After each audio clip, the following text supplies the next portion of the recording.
Gracias, pastor. ¿Cómo están? Que no se les pase, ¿eh? Después de la prédica. Bueno, una alegría, queridos. Ya se acerca el tiempo de regreso. Y es lo que voy a predicar hoy día, regreso. La palabra regreso en el idioma hebreo es la palabra techuvá. Techuvá es una palabra que aparece mucho en el Antiguo Testamento y en el Nuevo Testamento su equivalente se llama metanoia, que también en el Nuevo Testamento es regreso, pero también se traduce arrepentimiento. Permíteme hacer una pequeña resumen para integrar lo que voy a compartir ahora sobre la base de lo que hemos ido viendo. Fíjese que comenzamos con Nehemías. Nehemías, el constructor, que nos fue animando la importancia de construir no solo el templo físico, sino de construir nuestro propio templo espiritual.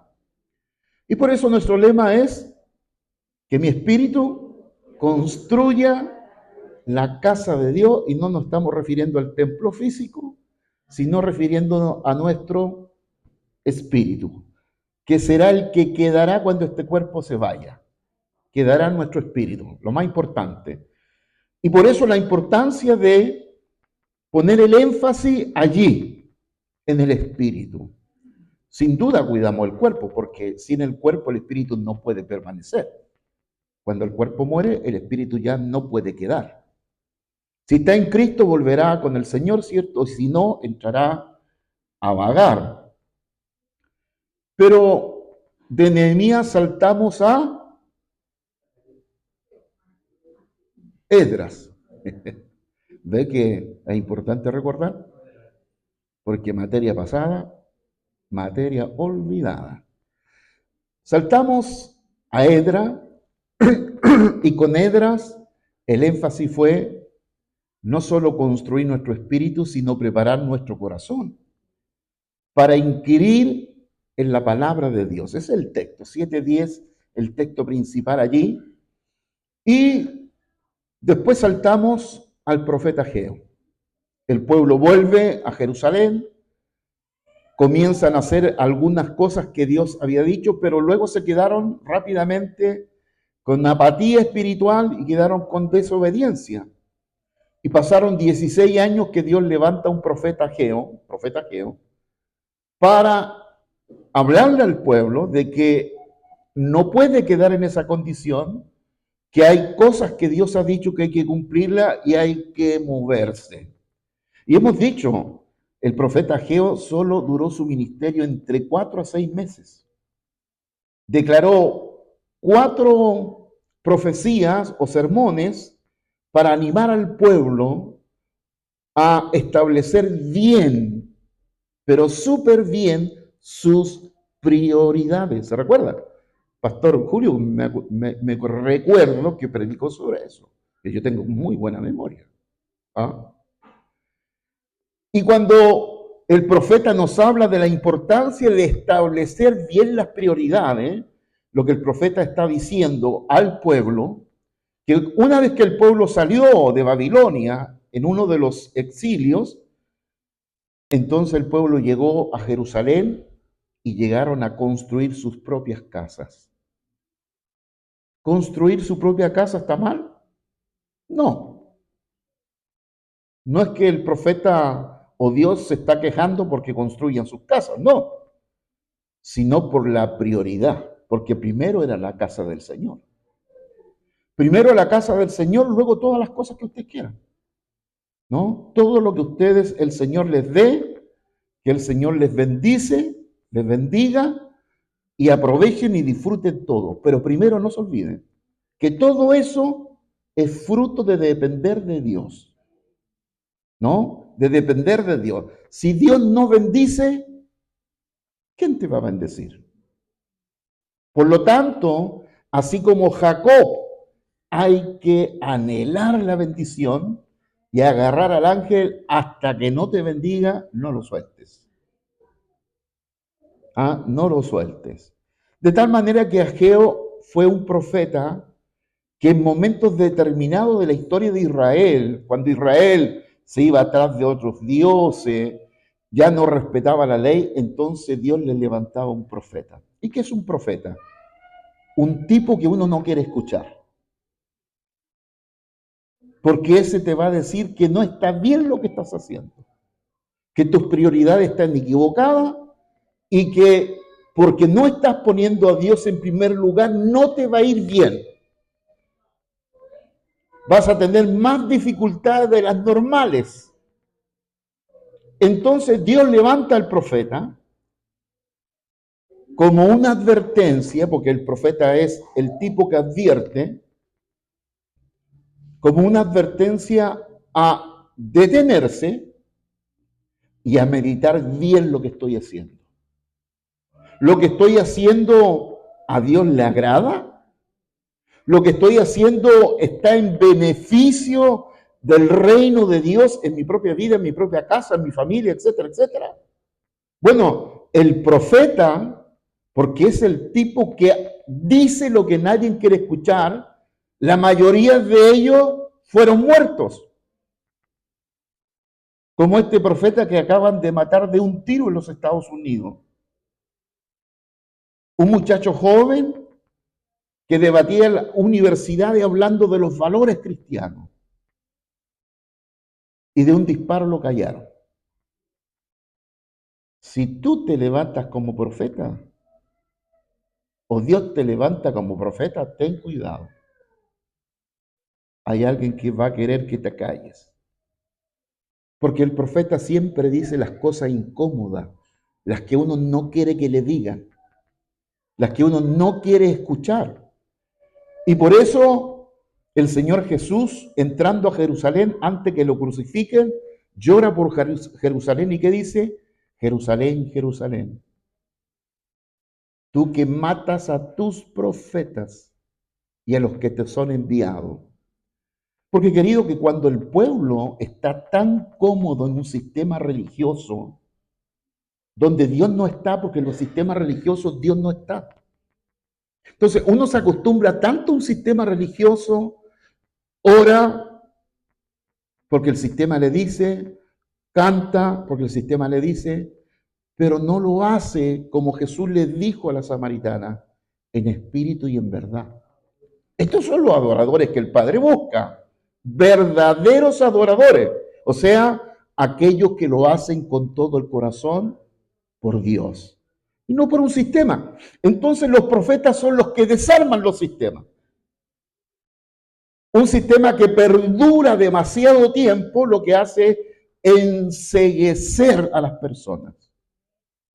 Y cuando uno está en un sistema religioso, lo que a uno le ocurre, lo que a uno le pasa, es que comienza a perder la capacidad de pensar, de razonar.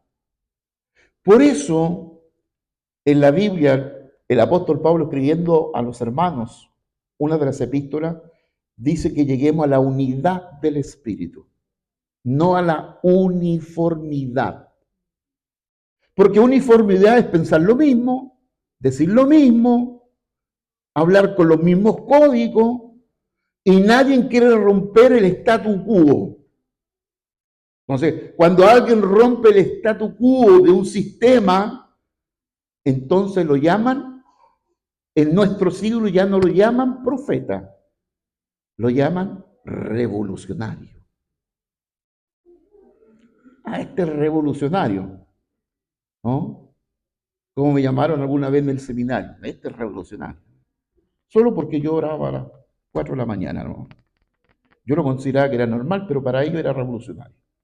Bueno, cuando nosotros, queridos, entramos en un sistema religioso, lamentablemente se empieza a apagar en nosotros el anhelo por conocer a Dios profundamente. Los sistemas apagan las ganas, los deseos.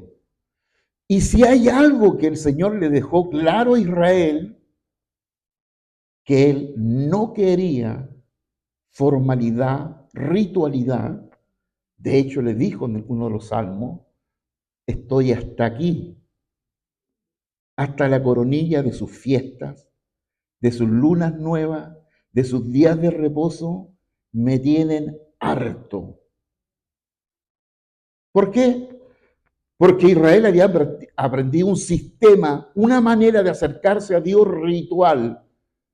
Pero el Señor Jesús agregó y dijo, o el profeta agregó en esa época y dijo, este pueblo de boca me alaba, pero su corazón está lejos, está lejos. Entonces, cuando tú vienes al culto, como si fuera un sistema religioso, pero dejaste el corazón en la casa, el led en el hebreo, cuando tú dejas el corazón y ya te acostumbraste a un sistema, entonces vas a perder la pasión, que fue el único indicativo que Jesús dijo, que tengamos pasión. Primero por Dios, ¿cierto? Primero por Dios, porque hay mucha gente apasionada por las cosas de Dios y poco apasionado por el Dios de esas cosas. Me apasiona más hacer cosas para Dios que estar con Dios. Y Jesús fue tan claro cuando escogió los 12 después de una noche de oración. Dice el texto de Marco que los llamé para que estén conmigo. ¿You understand? Que estén conmigo primero. Conózcanme.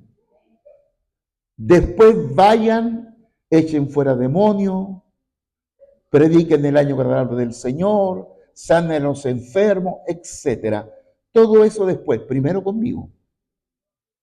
Primero relaciónense, conózcanme, entiéndanme, dejen que mi Espíritu Santo les revele al Cristo crucificado no solo en los corazones, sino también en nuestra conciencia.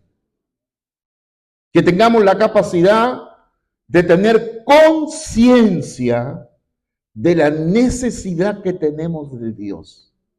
Y a mí me tinca que muchas veces nosotros, por el sistema religioso en que hemos nacido o que han nacido algunos, lamentablemente, y lo digo lamentablemente, que pierden eso esencial del cual nos habló el Señor Jesús, esa relación,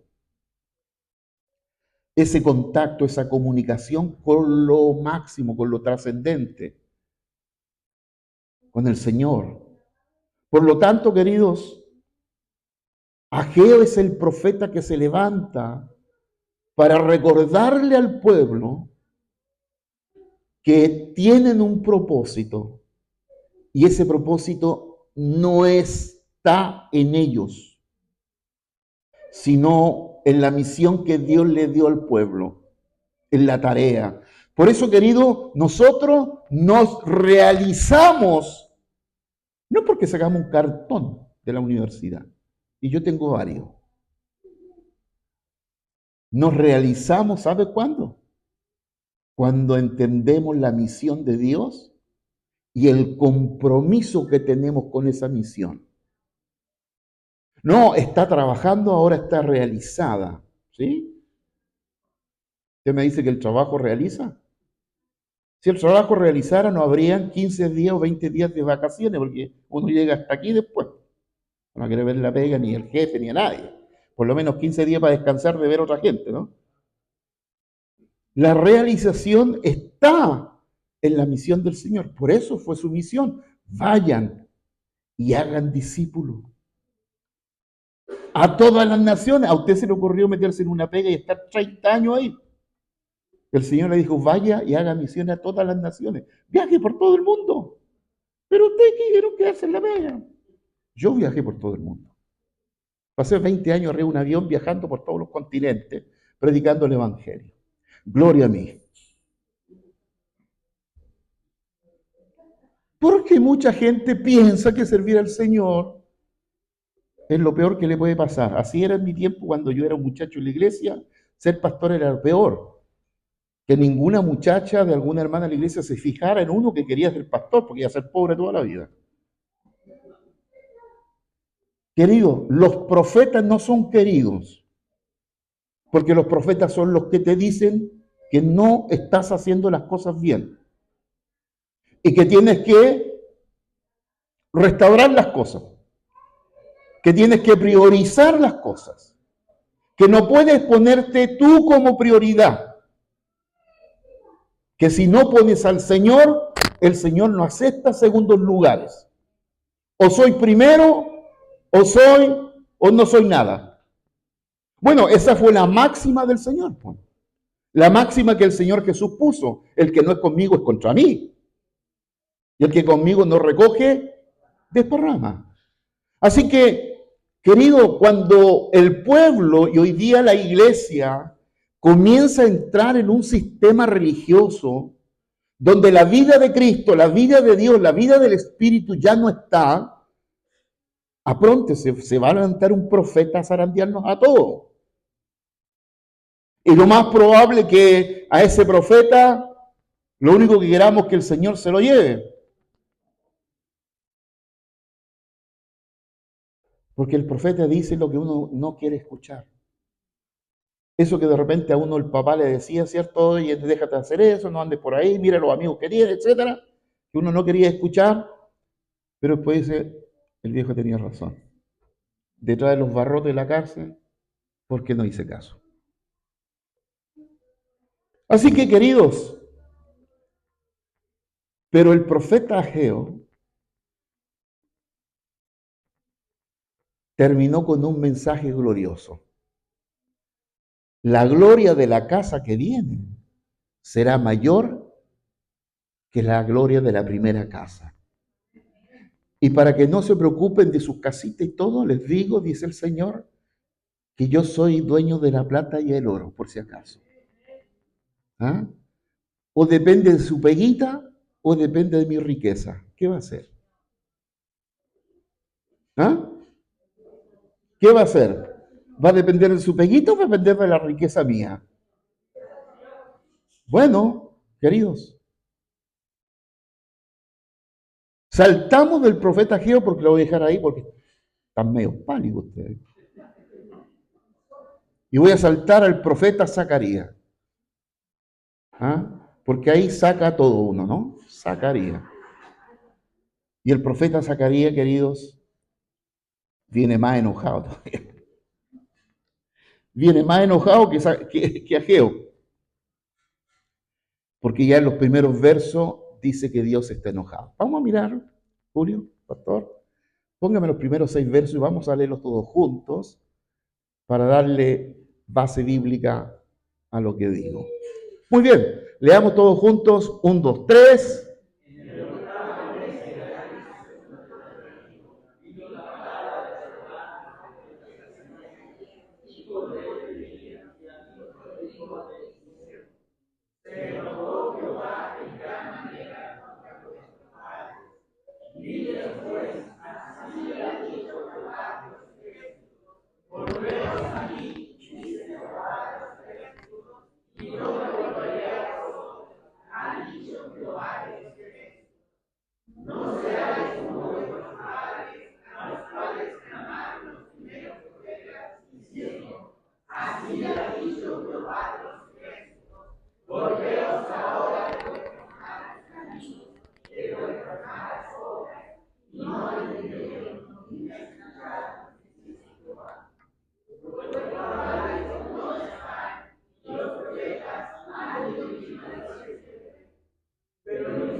Ok, Dios está enojado.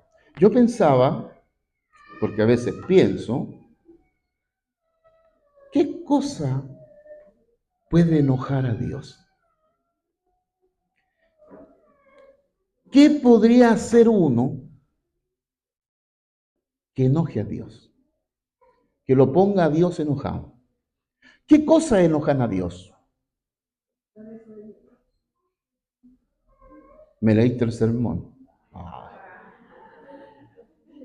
Fíjese capítulo 6 del libro del Génesis. El diluvio es causa de que la maldad subió tanto que Dios decidió eliminar a todos. Y para seguir la línea mesénica dejó solo a una familia, la de Noé, con la familia que recomienza todo de nuevo. Bueno, hay cosas que a Dios, como en este caso que simplemente elimina a todo el mundo con agua, porque ahora se eliminarán a todos con fuego, ya no será con agua, porque cada vez que empieza a llover harto, ¡pum!, sale el arco iris y Dios, wow, de veras que tengo un pacto con esta gente. No los puedo matar con agua. Entonces Pedro dice que será con fuego, porque ahí no hay ninguna señal de que está cayendo fuego del cielo. Bueno, fíjese que lamentablemente la acción y el texto bíblico que ustedes pueden leer bien y escucharán en los 30 devocionales que vendrán este mes y parte del otro, que a Dios lo que le enojó es que los antepasados, o sea, los padres, no hicieron lo que debían hacer con la siguiente generación que eran los hijos. ¿Has escuchado otra vez eso? ¿Cuál es la primera tarea, la primaria tarea que tenemos todos los papás cristianos con nuestros hijos? Transmitir el evangelio. ¿Sí o no? Va a llegar un momento determinado que los hijos ya no pueden vivir de la fe de los papás. Tienen que construir su propia fe, construir su propio espíritu, buscar a Dios personalmente, orar, leer la escritura en forma personal. Y eso lo que va ocurriendo, que uno va teniendo una fe sólida, pero que depende de una relación personal con el Señor. Ya no es la fe de papá, no es la fe de mamá, sino que ahora tiene que construir una fe independiente. Dependiente de Dios, independiente de los papás. ¿Cómo le llamamos eso en la Biblia? Madurez. Madurez. ¿Puede ser un chico, una persona madura siendo pequeño? Estoy tomando mate con hierba argentina, por eso me sale medio argentino. ¿Puede? ¿A qué edad se puede ser maduro espiritualmente? Mire, le voy a relatar un caso. ¿He escuchado el caso de Josías? El rey más joven de Israel. ¿Cuántos años tenía? 8 años. Y dice el historial de los reyes de Judá, porque era de Judá, que la expresión "e hizo lo bueno delante de Dios", igual que sus padres, igual que sus padres. O sea, los hijos tienen la tendencia a repetir, porque están en casa 19 años, 17 años. Yo tuve 19 años en mi casa, pues salí de casa, no volví nunca más. Bueno, hoy día algunos se quedan hasta los 35. Pero bueno, el tiempo que se quedan en casa, por lo menos, lo que dice la Escritura, mientras está en casa, mientras está bajo mi techo, está bajo mi autoridad. El día que salga y tenga su propio techo, haga lo que quiera, pero mientras está en la casa tiene que respetar, ¿cierto? Entonces, una de las tareas que tenemos los padres, fundamental, que nos ha delegado el propio Señor, es a transferir el Evangelio a nuestras generaciones, nuestros hijos. Y si nosotros lo hacemos bien, ellos lo harán bien con sus hijos, o sea, nuestros nietos. traspasarán el Evangelio de la manera como le traspasamos nosotros el Evangelio. Por eso que en la medida que los hijos, los nietos o los hijos, mientras más pequeños son, ojalá tengan un encuentro personal con el Señor. Si hay algo que el papá tiene que preocuparse, es que ese hijo, en la edad, en la primera infancia, o sea, de 1 a 6, de 1 a 7, que se llama la primera infancia, mis hijos tienen que tener un encuentro personal con Jesús. ¿Qué podría pasar que el niño llegue a los 13, los 15, los 17 y no tuvo un encuentro con el Señor? Perdiste. Porque ahora va a tener encuentro con cualquier cosa.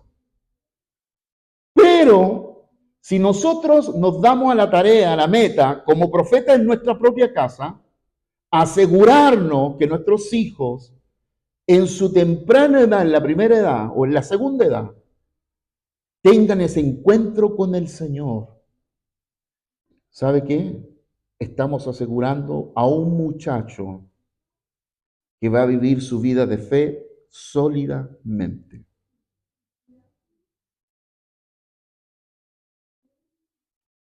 Pero si los papás que son creyentes no asumen la responsabilidad de traspasar su fe, su vivencia, su experiencia a sus hijos, entonces estamos perdiendo. Y esa filosofía de antes que era, decía, bueno, cuando sean ya grandes, les vamos a hablar del Evangelio, ¿no? Perdiste años. Es ahora, es ya, ¿ah? Es ya. Porque, queridos, si yo asumo la tarea de discipular o de predicar el Evangelio a otros y no lo he hecho en mi casa con mis propios hijos, mi propia familia, entonces, ¿qué predico? Esto es lo mismo que le escuché a un predicador. Si tu oración no te cambia a ti, no ores por otros.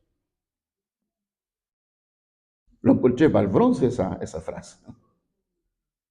Porque es verdad, pues. Si la oración no te cambia a ti, ¿qué va a cambiar tu oración a los demás? Entonces, fíjese, siempre está la posibilidad del retorno, de volver otra vez. Y es lo que dice el profeta. El profeta Zacarías comienza con esta tremenda afirmación profética. A un Israel que se vuelve a olvidar, que se vuelve a desanimar, que vuelve a estar apático de las cosas de Dios. Dios le antojó 4 meses, lo borró, Israel volvió a lo mismo, le levantó este profeta Zacarías y parece que no entendieron porque le volvió a levantar Malaquías, que vamos a estar mirando en el mes de noviembre. ¿Cuántos profetas Dios necesita levantarte para que entienda, cabezón? O cabezona, ya que estamos en la paridad. Sí, ¿cuántas veces Dios necesita levantar a alguien para hablarnos? Y la verdad las cosas que como estamos en estos sistemas religiosos que se producen, que a veces estamos esperando que alguien nos diga algo cuando el Señor está cansado ya de tanto hablarnos. Porque si así no fuera, estaríamos negando la obra cierta, la obra certera del Espíritu Santo que nos está redarguyendo siempre.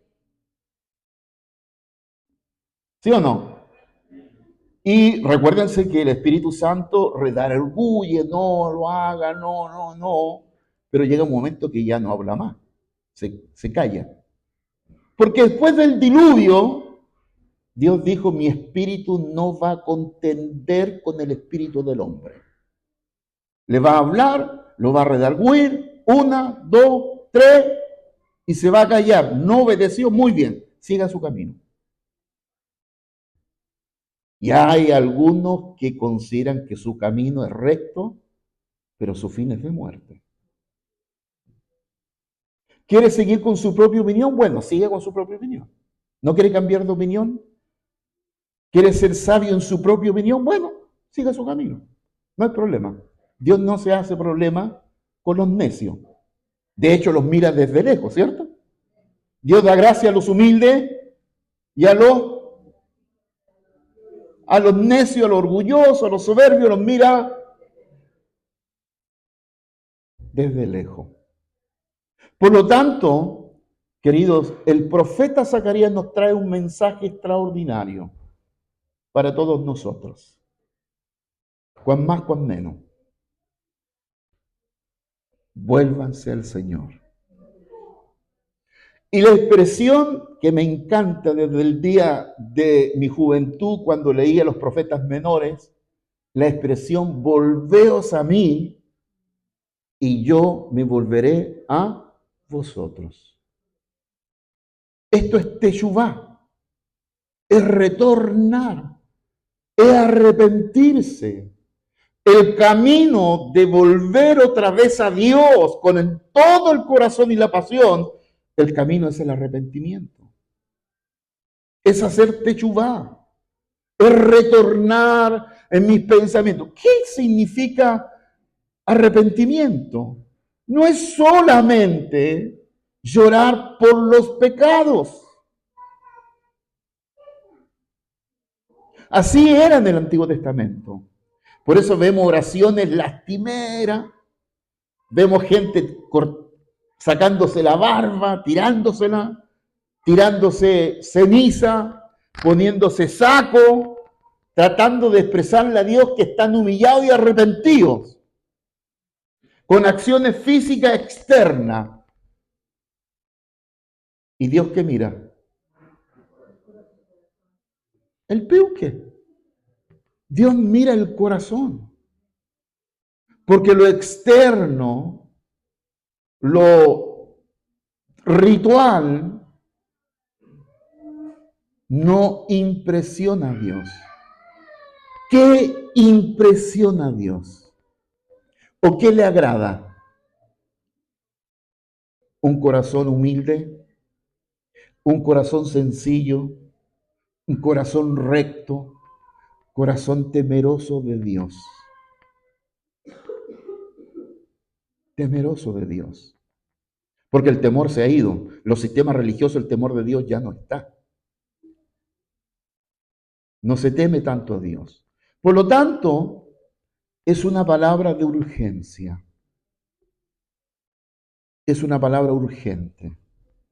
Una palabra urgente y una palabra directa del profeta. El Señor se enojó en gran manera contra vuestros padres. Porque los padres no hicieron lo que tienen que hacer. No transmitieron el Evangelio a la siguiente generación. ¿Se recuerda usted capítulo 2 o capítulo 3, verso 2 de Jueces? Que dice, y esta generación no conoció a Jehová. ¿Por qué no conoció a Jehová esa generación? Porque los papás no cumplieron la tarea. No transmitieron, no traspasaron el Evangelio. Y tenemos el libro de Jueces, el libro más oscuro de la Biblia. ¿Y cuál es el resumen de ese libro? Cada cual hacía lo que quería.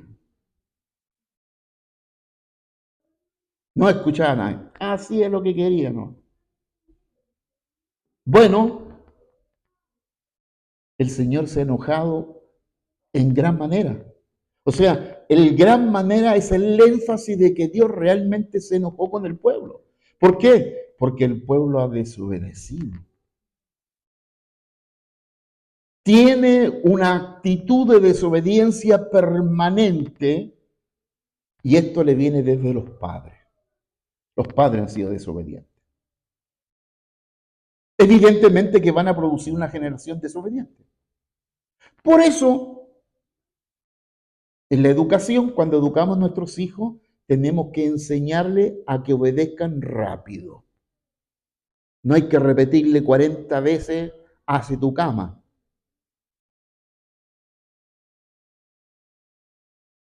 O bárrete el patio, etcétera. Bueno, si vive en un departamento no va a barrer el patio, no se le va a ocurrir. ¿Sabe por qué es tan importante que los papás enseñemos a los hijos a obedecer a la primera? Porque cuando Dios les hable van a obedecer a la primera.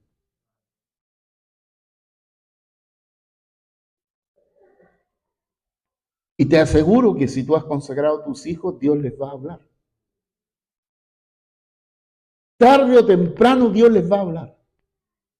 Sí, yo sé que muchos de los que somos papás nunca tuvimos un curso de cómo ser papá y hacerlo bien. Aprendimos porrazo, ¿cierto? Y cuando tuvimos una educación con papá que no tuvieron una educación tampoco, aprendimos un montón de cosas que en el camino hay que ir dejándolas, porque no fueron la mejor formación. Pero fíjate que el profeta, y son los profetas así, no tratan de agradar al pueblo. No suaviza el mensaje. Es carepalo. Así es la chilena, ¿no? Por lo tanto, el profeta no trata de caerle bien a la gente, de suavizar el mensaje de Dios, sino que inmediatamente les dice, les viene juicio por desobediente.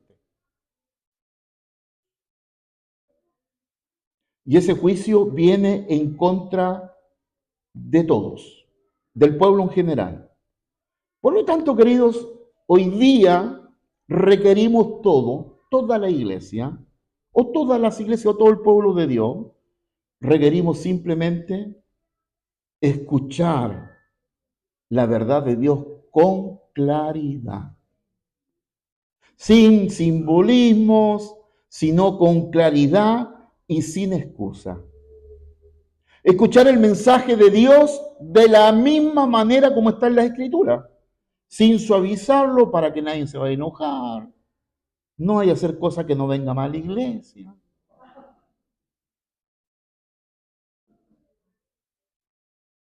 Pero la verdad de Dios, no la verdad mía, pero la verdad de Dios está simplemente en que el mismo Señor, hablando la verdad, no suavizó la verdad. Por eso los fariseos lo quisieron matar hasta que lo mataron.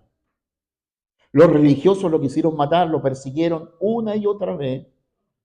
Y mientras los ángeles tuvieron, lo protegieron, nunca lo pudieron tocar. Cuando los ángeles se retiraron, lo tomaron preso y lo crucificaron. Puede ser que un profeta caiga tan mal. Por eso yo me quedo de pastor nomás.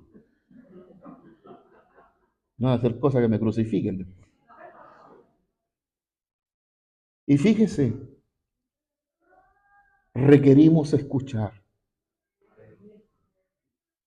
Si uno pudiera rayar y leer el Nuevo Testamento todas las veces que dice escuchar, acuoso, la palabra griega para escuchar o oír, y raya, se va a encontrar que está miles de veces.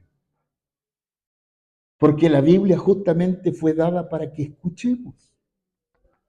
¿Escuchemos a quién? Escuchemos a Dios. En su propia palabra. Y también en el Antiguo Testamento. Pueden ustedes leer el Antiguo Testamento. Si escucharais hoy mi voz, no endurezcáis vuestro, así que no endurezcan porque me están escuchando. Dios sigue tomando en serio la desobediencia porque Él la ve como un pecado que impide que sus propósitos se cumplan y que impide que Él te pueda bendecir. Porque a mayor obediencia es mayor bendición. ¿Cuántos quieren bendición? Ah, pero hay que obedecer primero. ¿Ah? Hay que obedecer. Dice el texto, porque el Señor al que ama, disciplina. Aunque la palabra griega disciplina viene de la palabra paidia. Paidia, ¿de dónde viene paidos? Niño. ¿No? Entonces la paidía es la disciplina del paidós, del niño. Bueno, Dios nunca nos deja de ver como cabros chicos, porque a veces no maduramos nunca. No siempre llevar 40 años de evangelio es 40 años de madurez, lamentablemente. Aunque 40 años de evangelio uno debería ser remaduro ya. Sabio para tomar decisiones, sabio para aconsejar, sabio para todo. Lamentablemente no es recíproco. Así que el llamado del profeta al pueblo, al arrepentimiento, al retorno, es un llamado personal. El verso 3 dice, volveos a mí, dice el Señor de los ejércitos, y yo me volveré a vosotros. Yo me preguntaba, ¿en qué me debo volver a Dios? ¿En qué estoy regirado? ¿En qué aspecto? ¿En qué área de mi vida no está vuelta a Dios? Ya dijimos, el corazón es lo más importante para Dios, ¿cierto? Dice el proverbio, hijo mío, dame tu corazón y tus ojos miren mis caminos. ¿El corazón estará totalmente vuelto a Dios o vuelto a otras cosas? Y si me pregunto yo y me respondo yo, es muy probable que yo me engañe. Porque ¿qué dice Jeremías? Engañoso es él más que todas las personas. Entonces, si yo me pregunto y me respondo, a lo mejor me engaño. Pero si yo le pregunto a mi mujer, oh, voy a terminar en una semana de arrepentimiento y ayuno.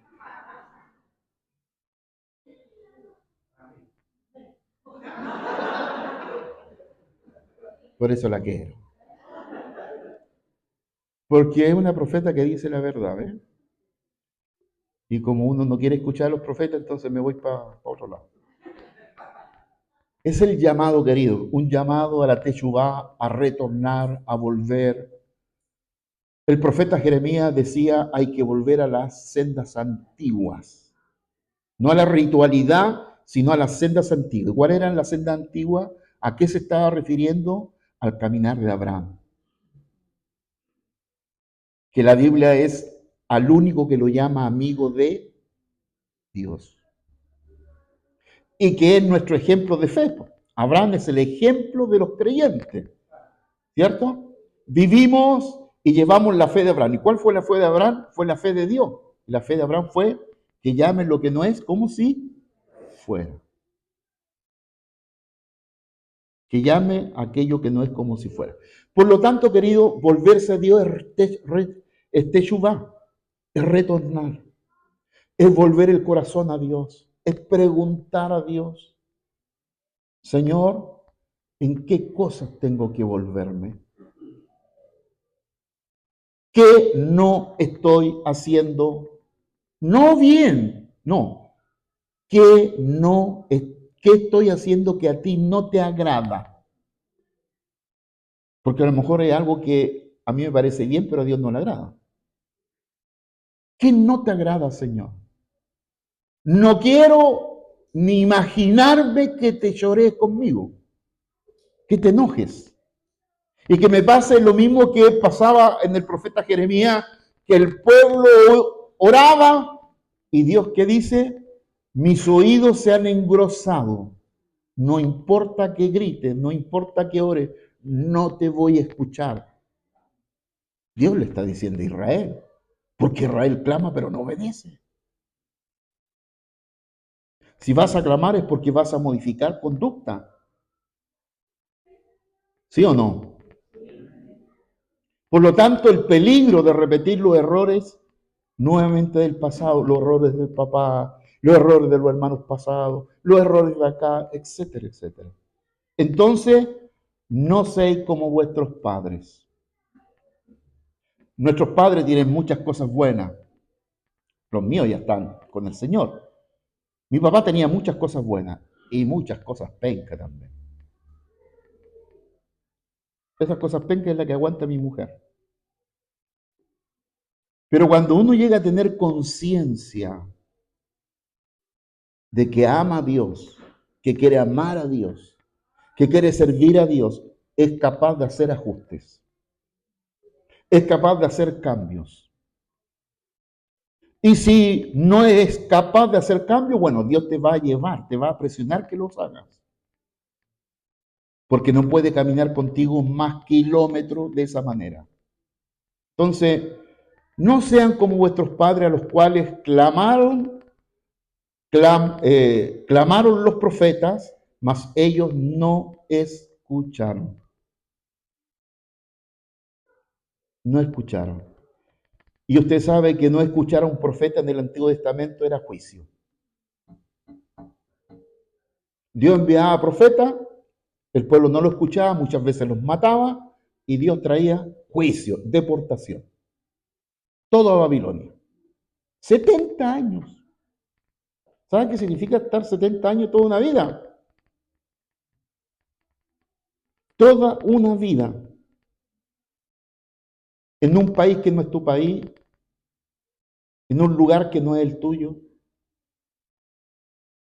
que nunca puede ser arraigo, nunca puede tener pertenencia, porque no pertenece ahí.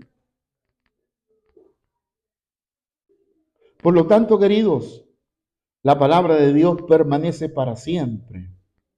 La palabra de Dios no se va a modificar por causa de nosotros, de nuestra conducta, para mantener una conducta que a Dios no le agrada.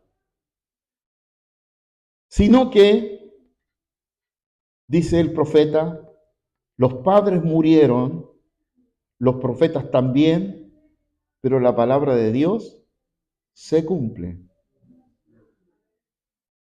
Aunque nosotros, el pueblo, no quiera cumplir la palabra de Dios, o no se cumple en nosotros, pero la palabra de Dios se cumplirá igual. ¿Se recuerda lo que dice el profeta Jeremías, Isaías 55, verso 11? Que Dios hace aquello, que Dios envía la palabra y hace aquello por la cual la envió. O sea, la palabra de Dios se cumple igual. Independientemente de la condición del pueblo, de los oyentes, de los que escuchan, obedezcan o no obedezcan, la palabra de Dios se va a cumplir igual. Y es mejor que todos nosotros seamos obedientes para que la palabra de Dios en nosotros no sea juicio, sea bendición. Pues así dice el profeta Isaías, las palabras de nuestro Dios permanecen para siempre, se cumplirán independientemente si el pueblo la obedece o no. Porque no son palabras de hombre, son palabras de Dios. Así que, querido, vamos a tener 30 días agradables. Quizás requerimos ser zarandeados un poquito, ¿no? Estamos a lo mejor demasiado cómodos. Demasiado confort. No confort de ese para ir al baño, sino confort. ¿No? Demasiada tranquilidad y a lo mejor requerimos un zarandeo significativo que nos saque de nuestro estado pasivo, de nuestro estado de repente de mucha pasividad, de apatía espiritual, que a la larga es desobediencia, que a la larga es desobediencia. Volveos a mí. La restauración del templo y de la nación dependía total y absolutamente de la restauración y la obediencia del pueblo de Dios. Es el tiempo de retornar, es el tiempo de volver el corazón a Dios. Es el llamado del profeta. Estos 30 días, la voz de Dios estará llamándonos a la Teshuvá, al retornar, al volver nuestro corazón. Recuerde la misma palabra que en el Nuevo Testamento se usa para metanoia, cuando Juan el Bautista vino predicando arrepentíos porque el reino de los cielos se ha acercado. Esa palabra arrepentido es metanoia, en el griego y en el hebreo es techuvá. ¿Y qué estaba diciendo el profeta Juan, el profeta, el último profeta del primer pacto? Retornen, Vuélvanse a Dios. De la manera como ustedes han creído y han vivido su vida de fe es falsa. Es lo que decía Juan. Por eso lo mataron, pues le cortaron la cabeza. Y los profetas no son bienvenidos en los sistemas religiosos porque le enrostran a uno la verdad. Y él le enrostró a Israel por 4000 años equivocado de cómo buscaban a Dios. Y Juan le dijo, ustedes están equivocados, no es la manera, no es la forma. Así no es. Así que arrepiéntanse de cómo lo han hecho y háganlo de nuevo, pero como Dios dice. Así que retornar el corazón, volverse a Dios, queridos, es el camino. Es el camino y qué bueno, como dice el profeta Isaías, que el camino hasta un tonto es capaz de encontrarlo. Así que el camino está libre para volver, ponerse delante de Dios y preguntar, Señor, ¿qué no te agrada? Te voy a decir al tiro que vas a escuchar una voz que te va a decir lo que no te agrada. Que si le preguntas a Dios en serio te va a hablar. Termino con esta experiencia de una hermana anciana de la iglesia. De los primeros años que yo llegué a la ex Capernaum. Y una hermana, que hoy día es una anciana, vive todavía, gracias a Dios, Dios le ha dado mucha vida. Yo predicando un día algo parecido, me dijo, pastor, ¿cómo yo puedo saber si mi corazón está bien o está mal? Entonces yo le dije lo que le estoy diciendo a ustedes. Pregúntele a Dios. Pregúntele a Dios y el Señor le va a responder. ¿Qué piensan que ocurrió?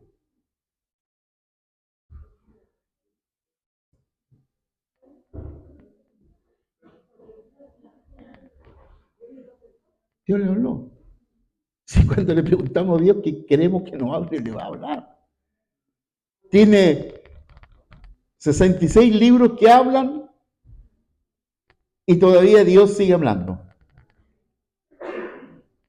Pero no solo Dios le habló a esta querida hermana, amada hermana, Dios le dio una visión y le mostró el corazón. Me contaba ella, le mostró el corazón negro, negro completo.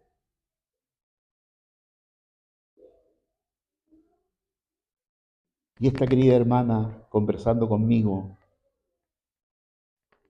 con su esposo ahí en casa, me dice, pastor, el Señor me mostró esto.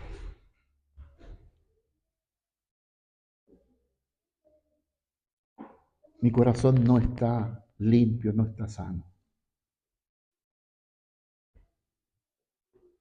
¿Qué debo hacer para limpiarlo? Oración. Pide que el Señor lo limpie. Él derramó su sangre para limpiarnos a todos nosotros. Es impresionante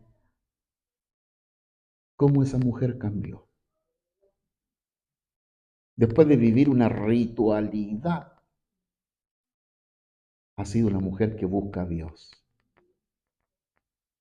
Y muchas veces me ha llamado para compartirme un sueño o algo que el Señor le está mostrando de la iglesia, porque ella ama mucho a la iglesia.